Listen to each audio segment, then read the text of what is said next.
চট্টগ্রাম আদালতের আইনজীবী সাইফুল ইসলাম আলিফকে নৃশংসভাবে হত্যার প্রতিবাদে নীলফামারীতে বিক্ষোভ সমাবেশ করেছে বৈষম্যবিরোধী ছাত্র আন্দোলন ও জেলা জজ কোর্টের আইনজীবীরা। এ উপলক্ষে আজ বুধবার দুপুরে শহরের চৌরঙ্গি মোড় থেকে একটি বিক্ষোভ মিছিল বের হয়ে বিভিন্ন সড়ক প্রদক্ষিণ শেষে আবারও সেখানে গিয়ে সমাবেশে মিলিত হয়।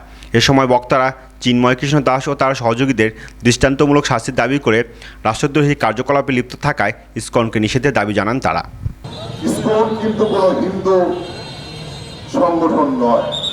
আপনারা ইতিমধ্যে জানবেন বা জেনে গেছেন, যারা ইসকনের সদস্য তারা কিন্তু সাধারণ মন্দিরে পূজা করতে আসে না, ঠিক কিনা বলেন?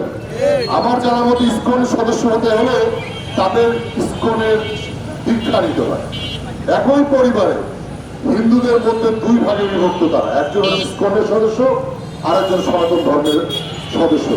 যারা ইসকনের সদস্য তারা সাধারণ মন্দিরে পূজা করতে আসে না, তারা হচ্ছে একটি জঙ্গি সংগঠন। এই জঙ্গি সংগঠনের নেতাকে যখন বাংলাদেশের আইনে, রাষ্ট্রবিরোধী আইনে তাকে ধৃত করা হয়েছে, তার বিচারের আওতায় আনা হয়েছে, সেই ইসকনের সদস্যরা তারা বিশ্বাস করে বাংলাদেশ, তারা বিশ্বাস করে না, তারা ভারত বিশ্বাস করে।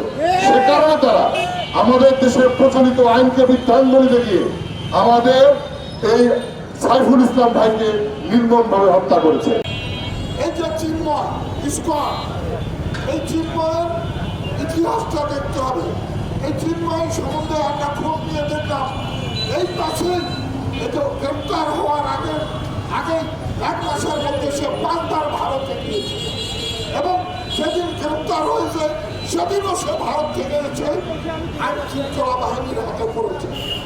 চিন্ময়কে নাম হিন্দুর শুনতেছে, কিন্তু হিন্দু সম্প্রদায়ের উপর তো বাংলাদেশ সরকার আঘাত করে। একটা রাষ্ট্রবিরোধী বক্তব্যের কারণে চিন্ময়কে গ্রেপ্তার করা হয়েছে। এখানে সনাতনী ভাইদের আমি আহ্বান জানাবো, আপনারাও এটার প্রতিবাদ করুন। আপনারাও এটার প্রতিবাদ না করে চিন্ময়ের পক্ষ নিয়েছেন। আপনারা চাচ্ছেন হাসিনার পতনের পর এই দেশে আরেকটা অরাজক পরিস্থিতি তৈরি হোক, যাতে হাসিনা আবার ফিরে আসে। কিন্তু সেগুলো বলি, সেগুলো আপনাদের মুখে উঠবে না।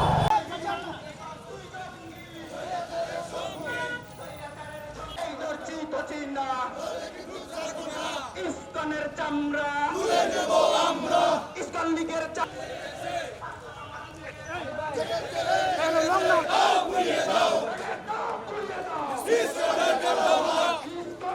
যে নৃশংস ঘটনাটি ঘটেছে, নির্মম যে ঘটনাটি ঘটেছে,